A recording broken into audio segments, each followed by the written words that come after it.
Et quand il crie 8 heures, tout chavirant mon cœur, je pars et ne rien qu'aux petites heures du matin.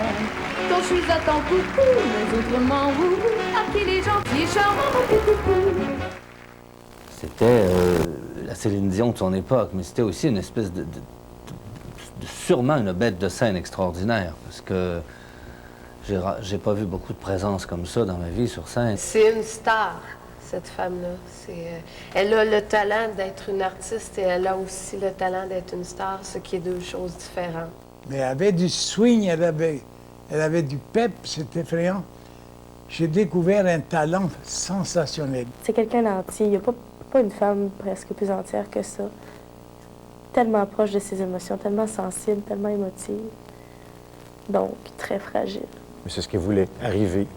Puis arriver au plus haut, puis le plus loin possible. Quand j'étais petit, il y avait deux grands mythes de chanteuses au Québec. Il y avait la Bolduc et il y avait Alice Robbie. On parlait encore d'elle beaucoup dans les années 50 et c'était un personnage à scandale. Elle était partie au pied de la Pente Douce, au quartier de Roger-Lemelin, et elle avait fait le tour du monde, mais elle a fait le tour du monde en montrant ses jambes, en montrant ses seins. J'ai connu la voix d'Alice Robbie beaucoup plus tard. C'était le mythe Alice Robbie, mais moi, ça m'est resté dans la tête. C'était comme une légende. Le Québec n'avait pas eu de personnage comme ça avant elle. Et Dieu sait si elle n'avait pas fait grand-chose pour provoquer tout ce scandale. J'étais tellement déterminée, je voulais tellement devenir une grande chanteuse, une grande artiste, et surtout connue. Je voulais faire le tour du monde. À mon avis, il n'y a pas de rôle plus complet pour une actrice que de jouer quelqu'un qui a vraiment vécu. Dans l'époque la plus glamour de la société québécoise des années 40. Qui a été une méga star, qui est chanteuse-danseuse, donc ce que je suis pas finalement. Entendez-vous le tchic-tchic-boum-tchic?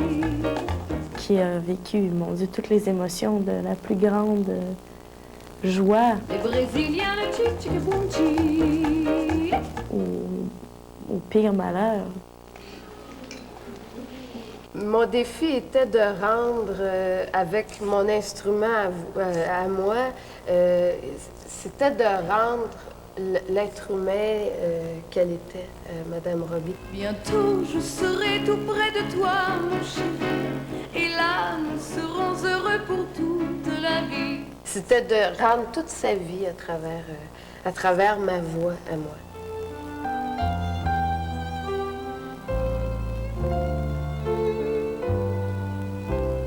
Au moment de choisir la voix finale pour celle qui allait interpréter les chansons d'Alice Robbie, on a fait venir Joëlle pour voir si elle faisait un lip-sync par-dessus la chanson des chanteuses, de qu'est-ce que ça avait l'air.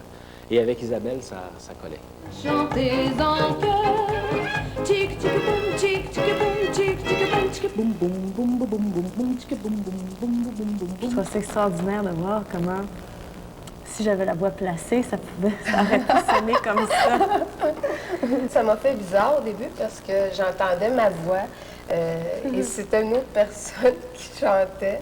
Alors, ça m'a fait assez drôle parce qu'on n'a jamais de recul par rapport à soi-même. Il fallait qu'il cache ma voix horrible. Parce que moi, pour vraiment me croire que j'étais une chanteuse, il fallait que j'aie du son, mais très fort dans les oreilles, pour m'imaginer que le son que j'entendais, c'était le mien. C'était pas le mien pantoute. Elle a fait tout son travail pendant que nous, on était en préparation.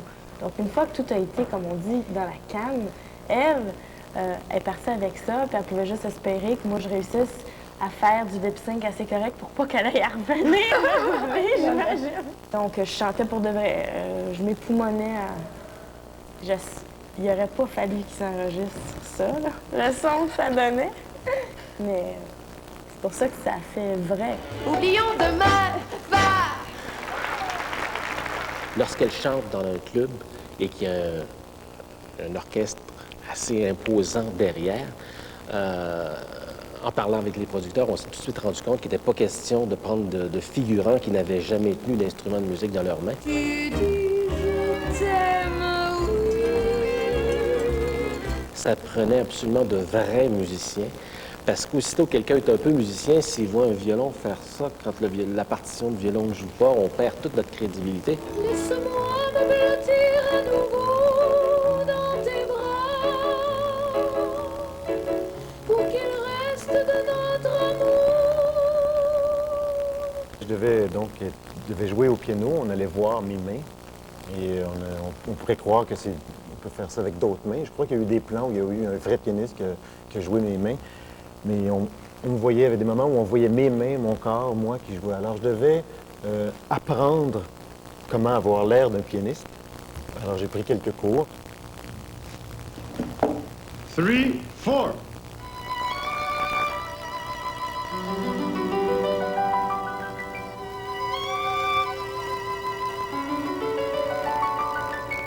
Il y a des pianistes qui sont plus extravagants, mais la majorité des pianistes sont très proches du clavier, puis c'est très petit ce qu'ils font. Et puis aussi, il y avait à diriger l'orchestre. Moi, j'avais comme... je me disais, c'est fantastique de diriger un orchestre, c'est très important, tu peux faire plein d'affaires, puis c'est un rêve de diriger un orchestre. Oh, j'entends mon petit écho qui m'appelle. Il semble dire que c'est l'heure d'être fidèle. Finalement, quand j'ai appris que ça pouvait être seulement juste la main qui bougeait, presque pas le corps, le pied un peu, puis que c'était tout en retenue, alors j'ai fait ça comme ça. J'aurais aimé faire des grands gestes comme il y en a des chefs d'orchestre qui sont donc plus expressifs que d'autres. Il faut que tous les créateurs, à partir des comédiens, tous les techniciens, le réalisateur, la mise en scène, le son, tout ça doit être concentré pour une chose, c'est que quand les gens le regardent, il faut que ça ait l'air vrai.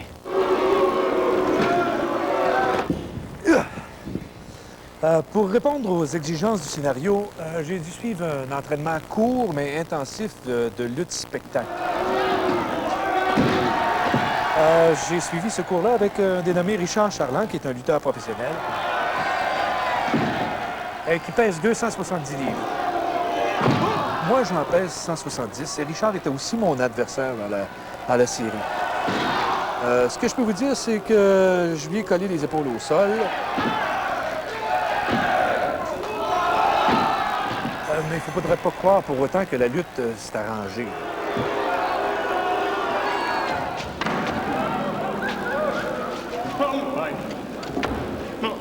Mon bulldozer qui m'attend. La scène de cabaret à 3 heures du matin, là, je voulais m'approcher comme pas trahir là, le souvenir que les gens ont d'Olivier. Tu sais. Alors, j'ai essayé de m'approcher le plus possible là, de lui, là, la voix, les gestes, les mimiques. Je suis mieux de ne pas faire de bruit d'entrer tranquillement. Mettons que quelquefois, je me suis envoyé le soulier d'en face assez bien, puis c'était des souliers assez durs. On a fait des détours, hein? Et puis, il y a un autre moment donné aussi où je devais rentrer avec une cigarette allumée dans un panneau, parce que lui faisait ça, il rentrait, puis la cigarette cassait. Sauf qu'à un moment donné, bien, au lieu de plier par en bas, elle a comme plié par en haut. Que je l'ai eu comme sur le nez, mais pas grand-chose, là. Rien pour inquiéter maquilleuse. Il a peur de ne pas être à la hauteur du grand Tizoun.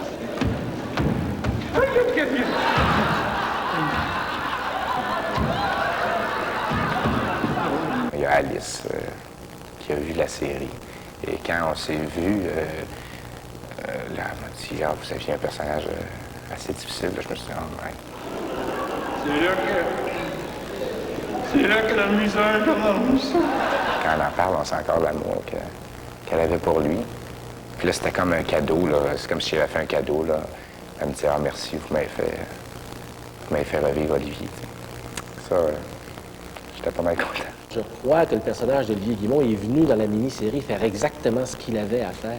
C'est-à-dire de montrer à quel point il y avait des gens qui avaient beaucoup de talent à l'époque, mais comment Alice Robbie est passée à côté d'eux autres comme une étoile filante, puis ils ont tous doublé un après l'autre pour atteindre une carrière internationale. C'est quelqu'un qui a réussi à faire beaucoup avec, en tout cas en partant de presque rien. La petite Alice! C'est qui est le plus fort? C'est Peppa. C'est qui chante le mieux? C'est Alice. Dans la vie d'Alice, c'est sûr que c'est un homme déterminant. C'est un homme qui a forgé son caractère. C'est un piano, un vrai piano! Ah oui, mais plutôt une genou quelque chose. Qui a fait d'elle celle qu'elle est devenue. Je t'inscris à des cours d'addiction. Tu commences demain soir. Papa, j'ai déjà mes cours de chant chez Mme Croteau, mes cours de solfège à l'école, le piano, je pourrais pas tout faire. Je veux plus jamais entendre ça, Alice. Il n'y a rien qu'une Robitaille peut pas faire. C'est-tu clair? Une femme qui était convaincue qu'elle avait un talent immense et qu'il avait un talent immense aussi, et qui a foncé toute sa vie. Oh, oh! Ah, mesdames et messieurs! Alice Robitaille! Ouais! La grande acrobate! C'est un homme qui était entier, un homme qui était totalement dévoué à sa fille pour en faire une grande artiste. Lui, je crois que c'est un rêve refoulé chez Napoléon Robitaille. Napoléon Robitaille! C'est un gars qui aime faire du spectacle, qui aime brasser les affaires, qui aime montrer sa force. En même temps, qui est un être, au fond, totalement vulnérable par moments.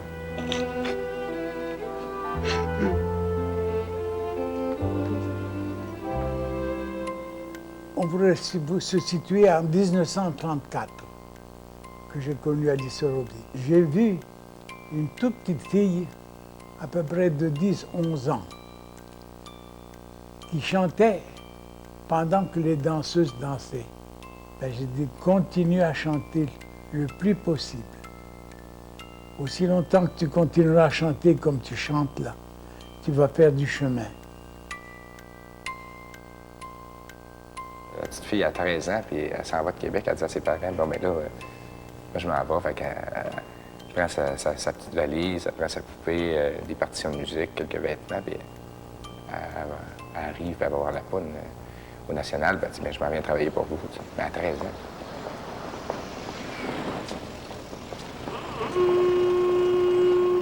Quand je suis arrivée au Théâtre national à l'âge de 13 ans, le Théâtre national à Montréal, j'ai dit à la directrice du théâtre, Mme Ouellette, j'ai dit, vous savez, je ne resterai pas longtemps parce que je commence ma carrière internationale ici.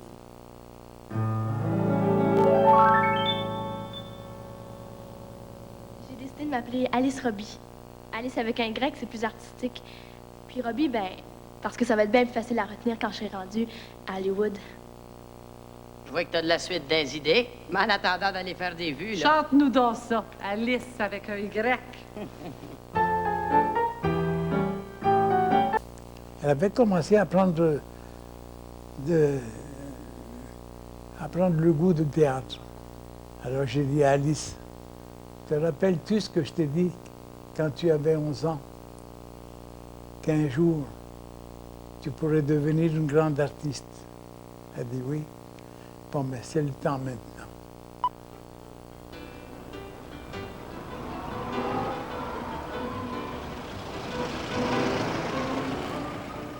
C'était ça, hein, les tournées à cette époque-là. Ils partaient avec les autos, puis la petite remorque en arrière. Puis ils allaient comme porter la culture dans un village, tout ça. Puis c'était un événement, parce que dans un village, il n'y avait pas grand-chose, là. J'ai monté ma troupe. J'ai pris mes bons artistes, mes meilleurs artistes que j'avais. Et avec toute la troupe, Balloun, Paul Desmarteaux, Aline Duval, Alice Robbie. C'était déjà une artiste consommée. À l'âge qu'elle avait à ce moment-là 15-16 ans. Puis tranquillement, Je l'ai habitué à travailler dans le spectacle, dans les comédies.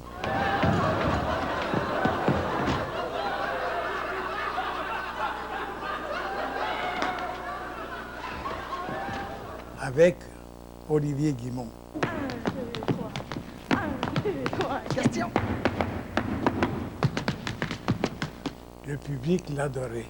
Elle avait un succès sensationnel. Et là commence la carrière d'Alice Robbie. Ma symphonie. Ça a été la première star du Québec. Monique Lérac me racontait que quand elle a débuté dans les cabarets à 16 ans, quand elle débutait dans les cabarets de l'Est de Montréal, les gens faisaient la queue sur 1 mile de long pour aller voir Alice Robbie. J'avais une voix classique au début, moi. Et puis, évidemment, j'ai gardé ma voix classique, mais je l'ai modernisée pas mal en chantant du blues américain. Hein? Et puis, j'ai chanté beaucoup la chanson sud-américaine que j'ai créée ici au Canada. Le soir, autour du grand feu, le cœur joyeux, on voit les autres sur les côtés, frapper à grands coups. Tchiki boum boum boum boum boum. Yeah, Tchiki boum boum, tchiki boum boum. I'll bring her to the top. À ce moment-là, j'étais devenue une grande star, assez connue dans la province de Québec. Quand j'ai connu M. Agostini, qui est venu, qui m'a rencontré, je crois que c'était au El Morocco, le fameux cabaret El Morocco à Montréal, où j'étais en vedette. Il était venu m'entendre chanter avec un des producteurs, des réalisateurs de Radio-Canada, CBC. Radio-Canada, mais le réseau anglais. Et puis, c'est comme ça qu'il est venu me faire ma connaissance pour que je puisse travailler, qu'on puisse travailler ensemble. Lucio Agostini. Vous étiez merveilleuse.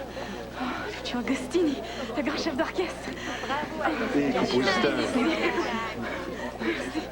Lucio Agostini était chef d'orchestre, compositeur et interprète.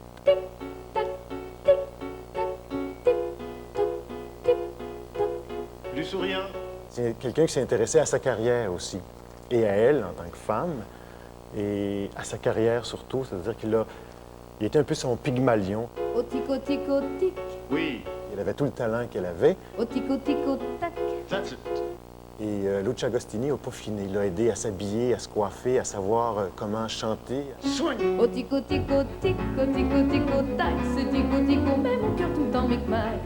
Et lorsqu'il dit coucou, il veut dire aimez-vous. Les amoureux se fient sur lui dans mon patelin. Je connaissais Tico Tico parce que c'est une chanson qui est extrêmement populaire et qui a été reprise plusieurs fois. Je connaissais certaines mélodies de chansons qu'elle avait faites sans savoir qu'elle les avait interprétées, comme Brésil. Brésil, oui, je me souviendrai toujours de cette belle nuit d'amour. Bonheur divin, toujours trop court.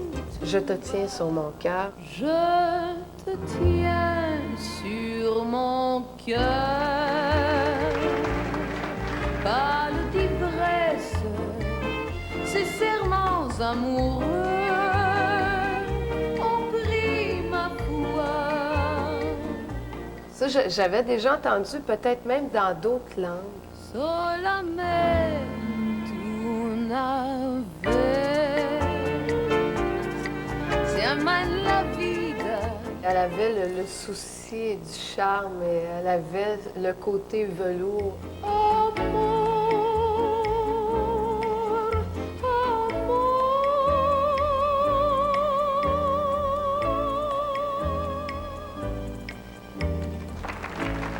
Elle était aussi une chanteuse, d'un côté une chanteuse dramatique, même si elle faisait pas toujours des chansons de type dramatique. continue à répéter que sans toi je ne suis rien.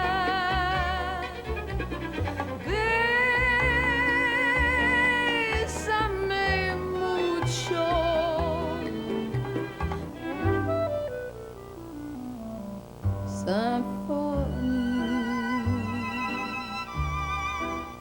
Symphonie d'un jour qui chante toujours dans mon cœur lourd.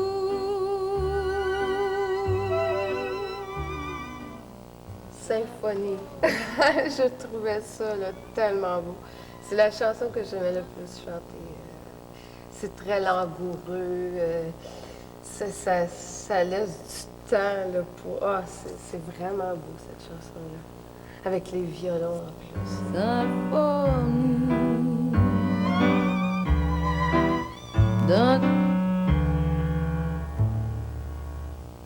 Qu'est-ce que tu prends? Le deuxième violon n'est pas rentré. Voyons, Alice y est rentrée en même temps que les autres, sinon je l'aurais entendu. Le maestro m'excusera, mais j'ai assez d'oreilles pour entendre un violon qui rentre 2 temps trop tard. Je suis allée à la bonne école, figure-toi. Je pourrais pas faire mieux. Tu peux faire mieux. Non! Avec toi, c'est jamais parfait. Oh, come on, babe. Agostini a aiguisé mon caractère, oui. Il m'en demandait beaucoup, puis moi, j'en donnais déjà beaucoup. Alors, à un moment donné, je trouvais qu'il m'en demandait un peu trop. Mais il a fait de moi une grande chanteuse quand même. Je le crois. Just one more time. OK?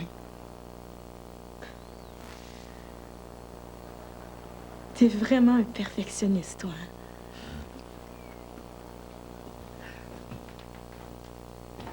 Hein? Toi aussi? Non? Il en a fait une grande vedette.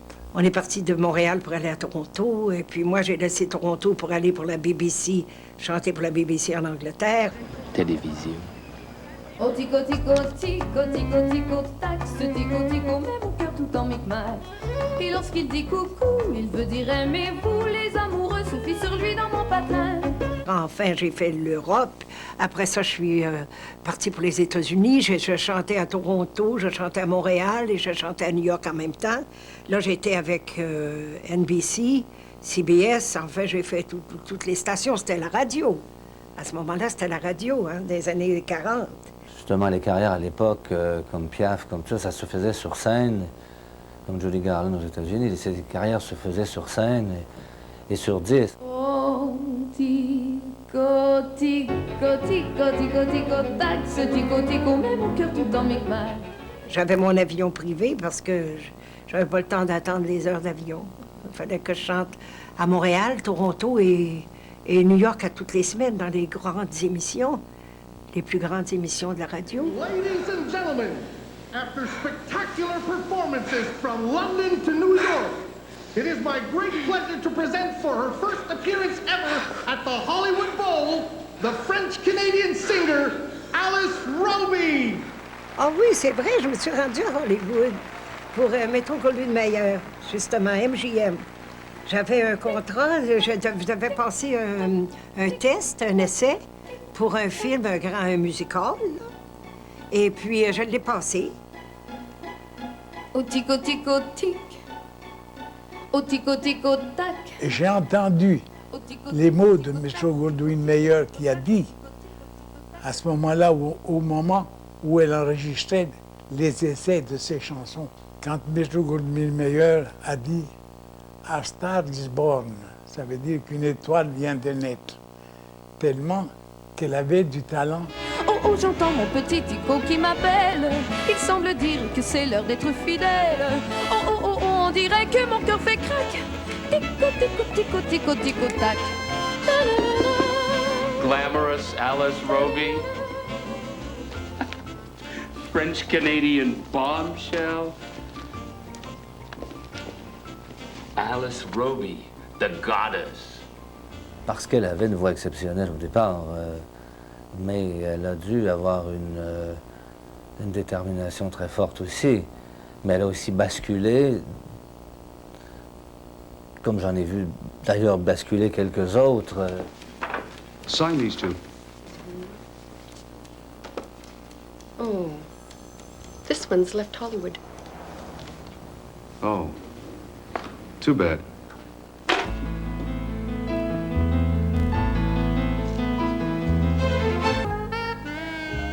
Tu peux pas vivre sans amour quand même. Puis pour chanter comme je chantais, avec autant d'expression, autant de vivacité, il fallait absolument que je sois une femme passionnée. Très, très passionnée. C'est quelqu'un qui ne vivait presque que pour la personne avec qui elle était.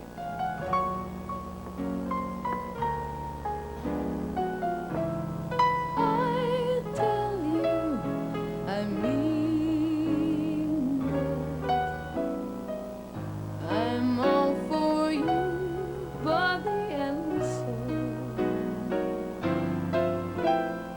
aime les hommes.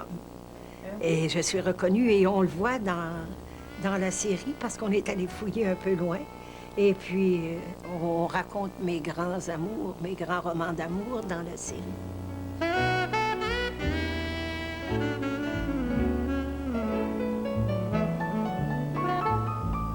Olivier, Alice, bonsoir. On m'a dit que vous aviez beaucoup de talent, Mademoiselle Robbie. On dit même que j'en ai autant que vous, M. Guimont. Quand M.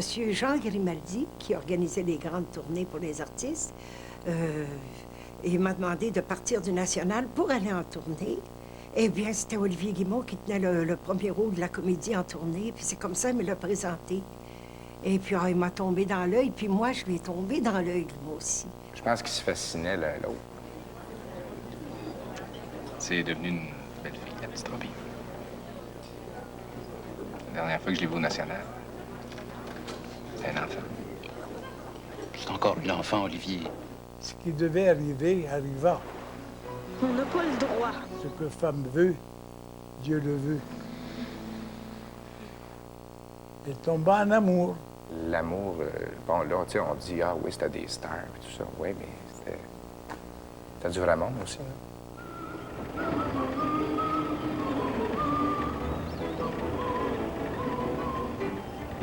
Et puis, je le trouvais tellement fin, tellement beau.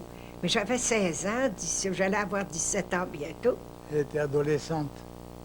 Son premier amour, peut-être. Ça a été mon premier amour, mon grand amour. Olivier a été son tout premier amour. Ça a été son premier chum, comme on dit. C'était le gars avec qui elle a tout découvert. Entrez. Je t'ai apporté un petit cadeau. Ah, le premier amour, on pense qu'il n'y en aura jamais d'autre après, hein, que c'est fini après le premier amour. On pense qu'il n'y aura jamais personne d'autre. Je sais pas ce que je ferais si t'étais pas là.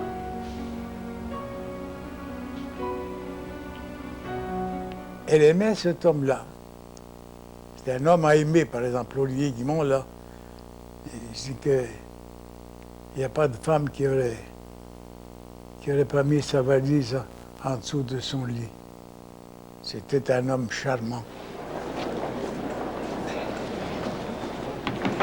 T'es belle. Ah, vraiment, là.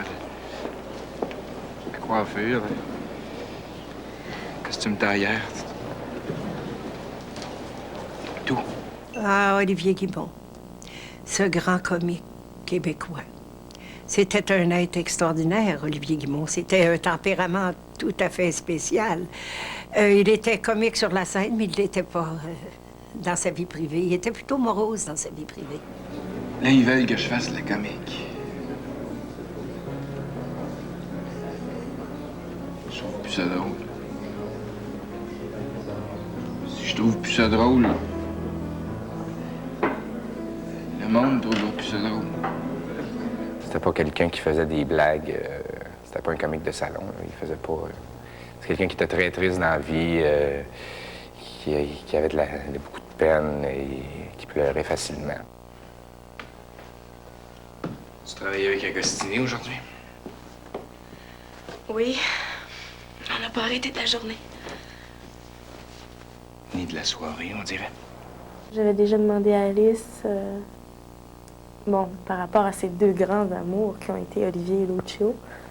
Olivier, c'était quoi? Elle m'avait dit que Olivier, c'était la tendresse, c'était l'amour absolu. C'était un garçon qui avait beaucoup de patience et je l'aimais de tout mon cœur. C'était Lucio, c'était la passion. Que je t'entends de murmurer, chérie, je t'aime. Et...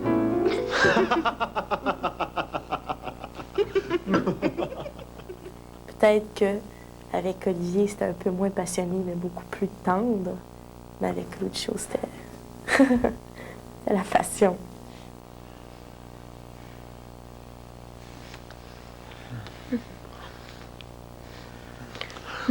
Des fois passionné, amoureux.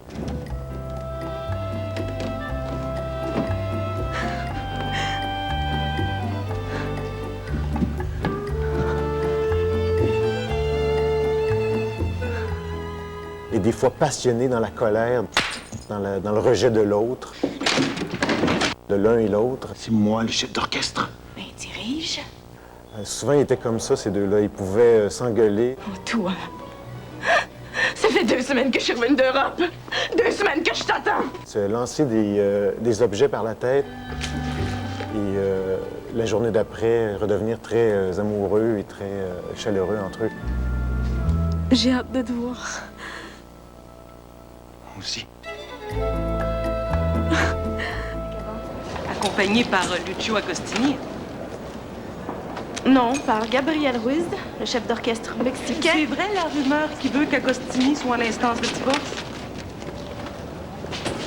Vous devriez le savoir. C'est vous qui partez les rumeurs. Dans ces années-là, quand on avait un amant, on était réellement quelqu'un d'affreux ici au Québec. On était pour aller en enfer. Mais moi, ça me faisait rien d'aller en enfer. J'étais tellement heureuse avec mon cavalier, avec mon amant, que j'y pensais même pas. Alice était une grande amoureuse. Ses amours occupaient 100% de ses sentiments. Si ça allait mal en amour, tout le reste dégringolait. Lucio! Reste! Tu sais que t'es mon seul amour, t'as pas le droit de me faire ça, j'ai besoin de toi!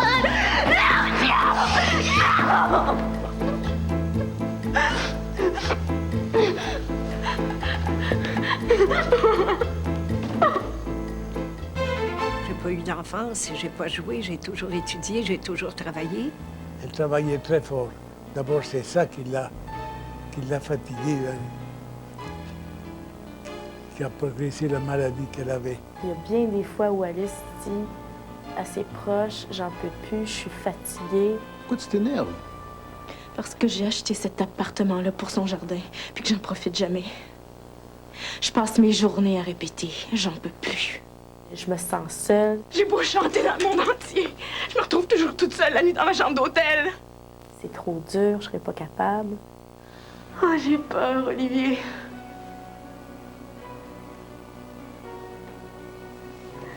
Des fois, j'ai peur sans savoir pourquoi. On est toutes comme ça, Alice. Il n'y a pas personne, même si elle envoyait ses signaux, il n'y a pas personne qui l'a arrêté. Tu devrais arrêter de travailler. Tu le vois bien que cette vie-là te rend malade.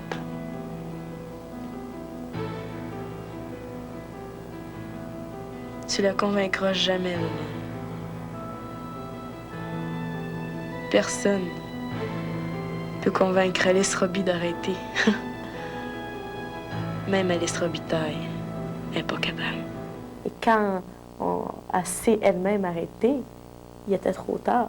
Il faut manger quelque chose, sinon vous allez tomber malade. Vous savez aussi bien que moi que c'est déjà fait. Ça devait être très, très dur pour elle d'avoir à dire une chose comme ça.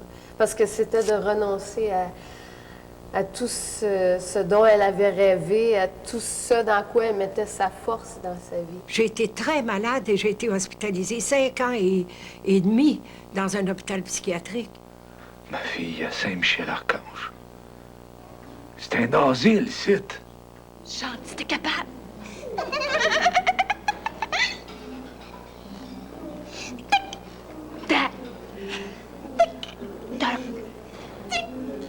La théorie qui est la plus plausible, c'est la maniaco-dépression, qu'on ne savait pas comment traiter dans les années 40. Monsieur Robitaille, votre fille souffre d'une psychose maniaco-dépressive et béphrénique.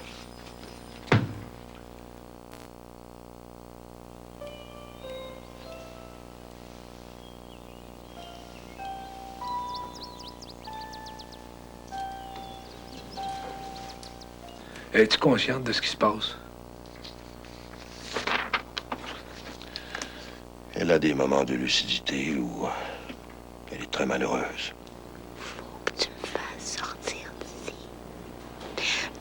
Je vais mourir si tu me laisses encore ici.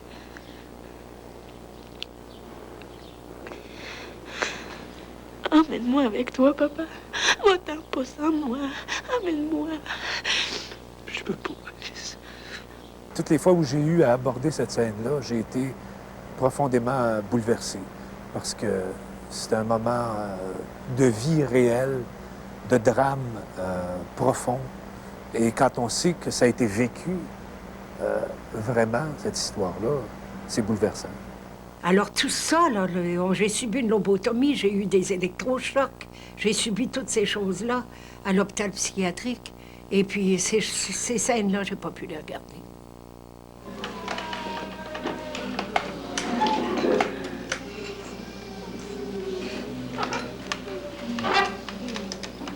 Cette opération leur donne une vie moins tourmentée, plus paisible.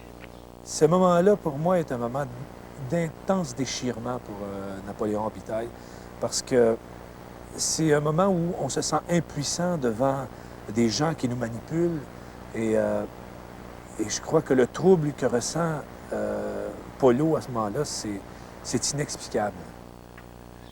C'est dangereux comme opération. Quand on pratique une lobotomie frontale, on ouvre le crâne ici. Et ensuite, on sectionne les fibres nerveuses responsables de l'émotivité et de l'agressivité. Ce qui me choque et me trouble, c'est de voir à quel point on n'avait pas de moyens pour soigner des gens qui souffraient de dépression, qui souffraient de maniaco-dépression. Oui. Je me rends compte à quel point on était démunis devant ces maladies-là et comment des gens ont dû souffrir à cause de ça. Je vous en supplie, faites-moi pas mal. Les scènes qui se passent à l'asile, c'est assez troublant. C'est triste. En même temps, on ne sait pas comment on sait pas trop comment réagir.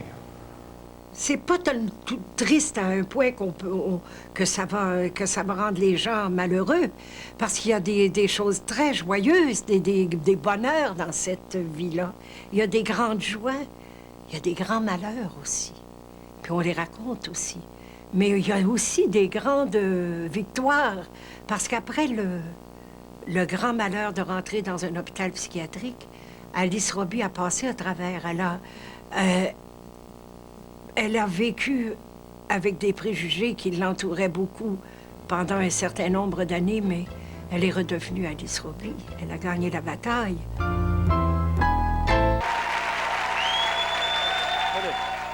Qu'elle ait survécu à tout ça et qu'elle soit encore debout pour chanter, c'est extraordinaire. Je me souviens pas comment m'est venue l'idée d'appeler la chanson Alice en cinémascope.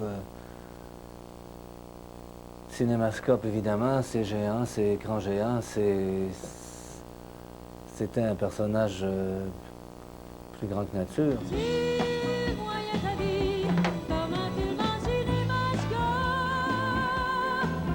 C'était toi la reine des années 40.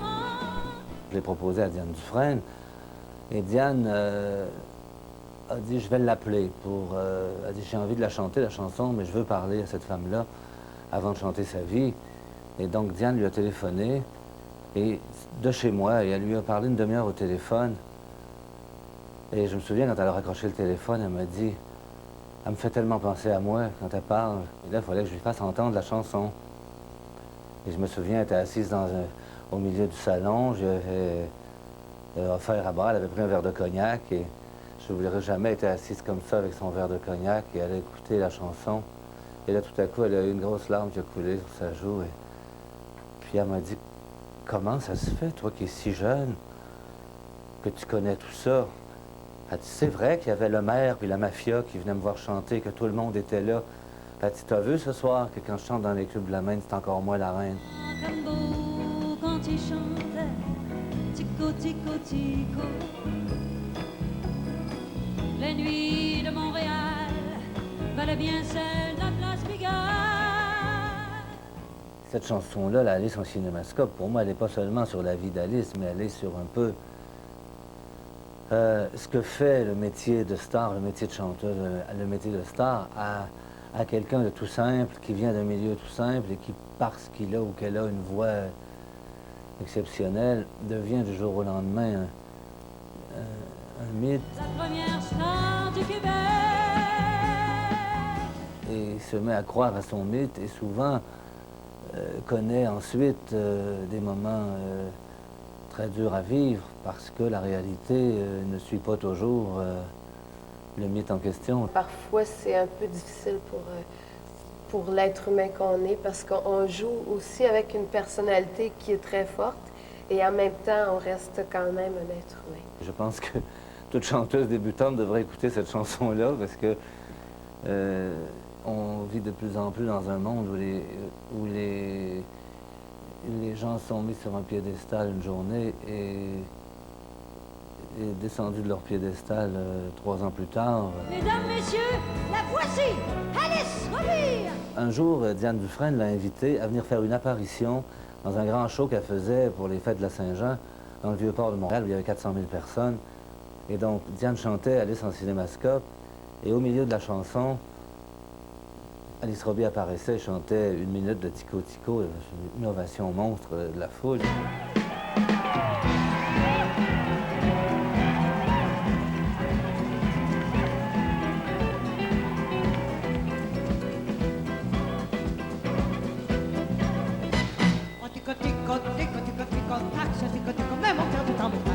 C'est lorsqu'il dit coucou, il veut dire aimez-vous, les amoureux les plus connus de mon passé.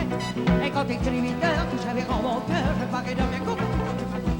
Je suis à ton coucou, autrement vous, ce qui est des gens qui échappent à mon petit coucou. Et Guy Latravers, ce producteur, l'avait envoyé chercher en limousine et Diane lui avait commandé une robe d'un grand couturier. Et je me souviens qu'après, donc elle est sortie de scène et Guy Latravers lui a dit « Mais vous allez rester pour une réception après ?»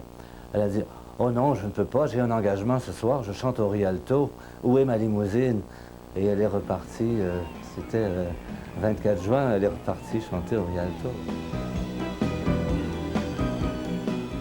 C'est vraiment admirable parce qu'elle est une des seules artistes québécoises, je crois, à avoir réussi à aller aussi loin. Et on a la preuve qu'elle est vraiment allée au bout d'elle-même et au bout de ce qu'elle pouvait donner. Et en ce sens-là, je crois que c'est un exemple. Elle a marqué ou elle va marquer des gens qui s'intéressent à la chanson, qui veulent faire cette carrière-là, qui s'intéressent à une carrière internationale. Et ceux qui la connaissent pas vont apprendre à la connaître et j'espère à l'aimer. Courageuse, émouvante et certainement généreuse.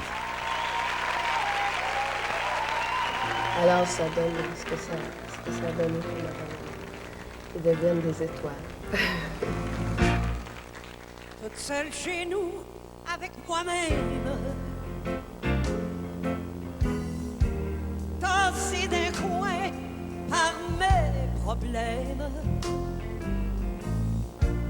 J'ai besoin de quelque chose d'immoral, de quelque chose d'illégal pour survivre. Je devrais appeler chez Drogue Secours. On sait jamais, peut-être qu'il livre. Je le sais, faudrait bien que je sorte.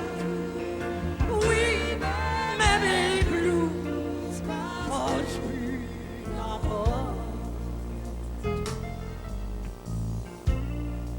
Le frigidaire me fait bien du bruit.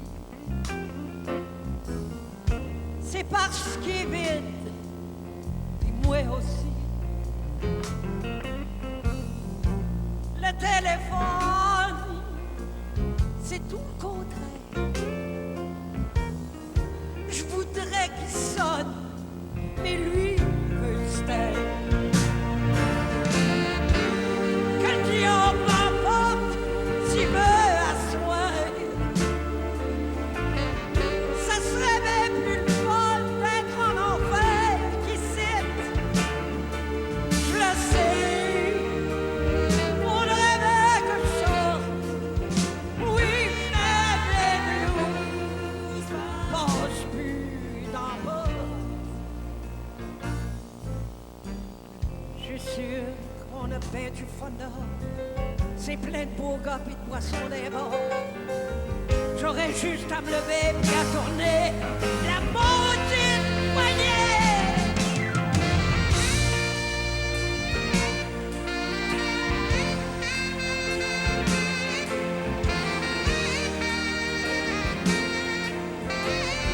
La bande sonore de la série Alice Robbie est disponible en magasin. Après la pause, le match de la vie. Je tourne en rond et puis je compte les buts. J'use mes jointures dans les coinçons. À faire de la boxe avec mon nom.